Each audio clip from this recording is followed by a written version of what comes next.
In this video, we'll go over all you need to know to become an effective Cypher player. What's going on, guys? It's your host Sergeant Frost, and today we're breaking down Cypher. Cypher is a one-man surveillance unit that keeps tabs on every move the enemy makes. No secret is safe, no movement goes unseen, he is always watching. Unless you break his camera, of course. So let's not waste any time and go over how you can carry games by revealing your enemy's positions and trapping them for your team to hunt down. Many beta players will have fond memories of the original buggy Cypher and all the beautiful chaos that came along with him. From a bug that allowed Cypher to float in the air if he was on a sage wall that broke when he was on his cam, to the infamous sheriff wielding camera, Cypher has probably had some of the most hilarious issues I've ever seen in an FPS game. A lot of work has gone into ironing Cypher out and tuning him into the fluid and satisfying Sentinel that he is today. Some of the changes we have seen to his kit since beta has been the removal of his cage's movement penalty, his trip no longer breaking Jet's dashes, and the maximum length of his trips being made longer, to name a few changes. As mentioned in our Killjoy video, let's have a quick recap of the Sentinel role. Sentinels are one of the 4 agent roles in Valorant. The abilities of agents in this role focuses on defensive play, with emphasis on supporting the rest of the team through intel, anchoring sites, and preventing the enemy team from flanking. The Sentinel role in Valorant can be further broken down into the hard and soft variety, with soft focusing on mobility like Chamber and Sage, and hard focusing on playing around their utility and being close to a bomb site. All of Cypher's utility matches the description of the hard Sentinel role. Cypher's signature ability is his spy cam. The camera is a powerful information ability that allows you to gather and communicate information to your team. If placed correctly, the camera can get round-defining info, such as where the enemy is going, what they are doing, and also where they are not. In addition to it being a remote camera that is accessible at any stage of the round, it also possesses the ability to shoot a dart that reveals tagged enemies every 2 seconds until they remove it. The dart has a cooldown of 6 seconds between charges, so it can't exactly be spam, but you may be able to get off multiple tags before the enemy team locates the spy cam. Sometimes it's best not to tag an enemy and give away that you're stalking them with your camera, and simply ping them for your teammates.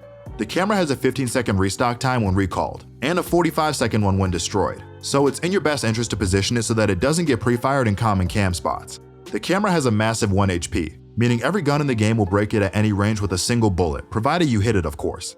I'm sure all of us have struggled to place a cam before, so let me tell you the requirements that go into it being placeable. The camera can be a maximum of 20 meters away and up to 4.5 meters vertically above where you are standing at the time of placing, which is why you often see Cypher players trying to jump and place their perfect camera.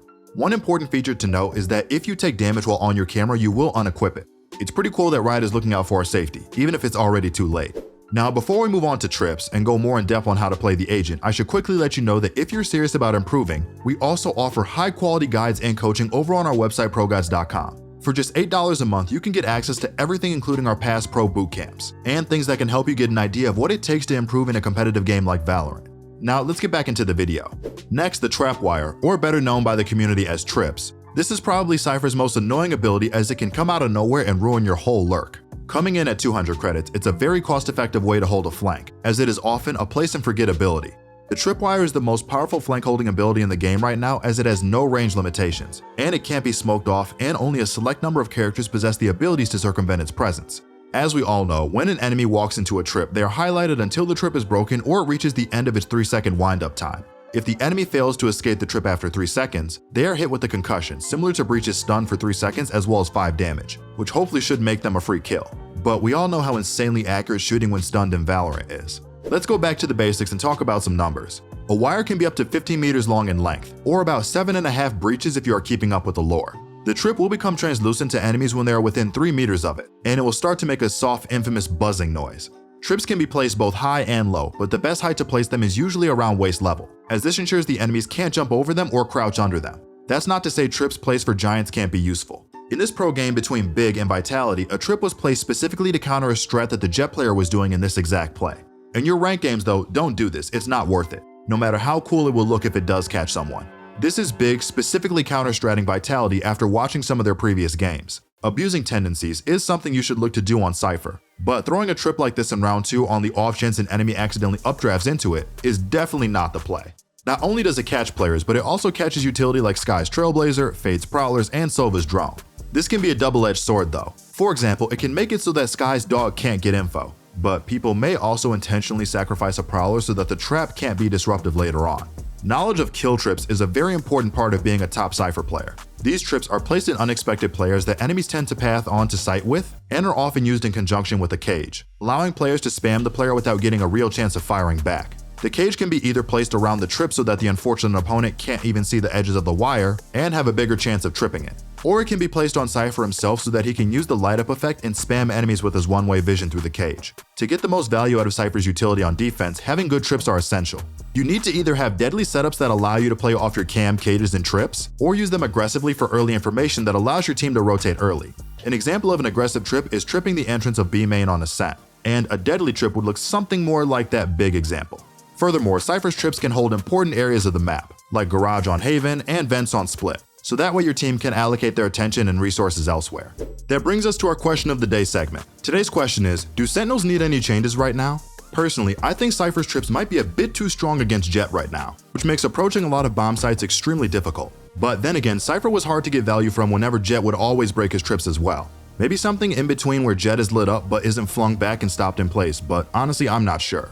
Enough about my thoughts, what about yours? Let us know what you think in the comment section down below. The last of Cypher's purchasable abilities is his Cyber Cage. It is a remotely activated vision blocking ability that covers a radius of 3.72 meters and lasts 7.25 seconds. Riot must have believed that this ability was perfect from day one, as they have only ever made 2 changes to it. It used to have a slow in the beta, and they made it so that you were able to pick it up during the buy phase all the way back in patch 1.04. Unlike the rest of Cypher's non-ultimate abilities, it cannot be broken by enemies shooting it. They just have to accept that it could be popped at any second. Cages on defense are often set up so they are one-ways or placed in choke points so that they act as a smoke and potentially stall the enemy's eruption onto the site. Cages can be used on both sides as impromptu smokes that can allow you to block off angles, or even act as a scaled-back replacement for smokes in the absence of your controller player. An example of this is a cage being thrown from A main split to try to block off any line of sight a defender may have from CT and elbow. This can salvage a bad start to a round and give you a chance back into the round. On attack, they can be used to safely cross positions, most popularly A main on Haven. But this can also be used to create fake information, as the enemy can't know what is going on behind the cage and they can only assume. An example of this cage being thrown from A main split to try to block off any line of sight a defender may have from CT, and as previously touched on, cages can be very disruptive with trips as they enable you to get some free spam kills on enemies or at least disorientate them. One of the big upsides Cypher's cages have had over smokes is that they make an audio cue whenever someone passes through the edge of the cage, allowing you to know if someone has pushed it and that you should be prepared for them. I also like to keep a cage on defense to help myself get back onto site and isolate enemy players from their team. Also, a quick tip is that a cage can be a neat way to get the spike halfway or even fully stick it because of its long duration. Knowing a few one-way cages on every map can elevate your Cypher play, as they are annoying to play near enemies, and now with the latest Omen changes, some players may even forget how to play against them in the future. Another way to make your team love you is understanding that your cages can be a good counter to operator players. Their primary purpose is to block the vision of the enemy similarly to Jet smoke, and once within your cage, you can now throw another so that it can be used to scale on the AWPer. Furthermore, they can also be used to block off sight lines and lock them out of fights altogether, as they can't spam the cage like someone with a Phantom or a Vandal. The final piece of utility in Cypher's surveillance kit is his ultimate, Neural Theft. This 6-point ultimate allows you to download the enemy team's position and flash their location on your screen. This ability got a sizable buff in patch 5.10, as it now allows you to use it on any hostile body, no matter how long they have been dead, and most importantly, it now scans the enemy twice, once after 2 seconds and then again after another 4 seconds have passed. This can be a powerful tool in a retake, as it allows you to have a better picture of how the enemy team is playing, and also mid-round on attack as you can see them set up on the other team, so you know where to go. With all these new ideas we have presented you, I can hear you thinking to yourself, how do I actually identify if my utility is good or not? Good question, so let's find out. To start, a good camera should be hidden, but revealing everything in the sense that it is in an unusual position that sees a valuable area. For example, this camera on B-Split is great, as not only does it spot into main, gathering crucial early information, but it also serves as a powerful retake camera, especially with the removal of the rafters above Hell. This camera is in a high up position that most enemies won't be looking for, making it hard to destroy. This camera also allows you to see deep into A main before the enemy team can spot it, so you can relay if the enemy team is showing presence or rushing the site. An important aspect to keep in mind with any Sentinel's utility, not just Cypher's, is how you can use it to interact with your other utility, such as Killjoy popping a molly off alarm bot contact, or with Cypher popping a cage off the back of the info gathered from a camera. Let's now look at this one-way cage that allows you to see attackers' legs from rafters. As a result of the camera, you now know when the attackers have crossed into main, and therefore they could potentially be inside of the cage. Most players will be mindful of the possibility of it not being a one-way, so they may not push, but for others it may be too late to reconsider that. Add a low trip on the floor, and this forces the enemies to either stand still and break it, which makes them a free kill, or walk into it again and be a free kill, or jump it and out of the cage, making them wait the moment before they can actually accurately fire. On the attack side, it is important to know how to take space with a cage, rather than just throwing it for the sake of it. It is important to have intent behind it. Sticking to our examples of split, these two cages allow you to deny information to any defender playing behind it, but also block off anyone holding them with an AWP, denying them their early pick and forcing them to reposition. Another way to find big value with your cages is to set them up as if they were smokes for your post plant. A cage on the positions funnel back into sight allow you to stall them for longer, as they either have to wait them out or storm through them, triggering the audio cue as well. Last but not least for defensive tips, position them at waist level for information gathering and try to place them as low as you can for kill trips, as people are far more likely to run into them during a hectic push than a normal height trip. Well folks, that's all for our ultimate Cypher guide. What agent would you like us to do next? Let us know in the comment section down below. If you like this video and want to see more of it, don't forget to subscribe. This has been your host Sergeant Frost, and good luck on the grind in the new episode.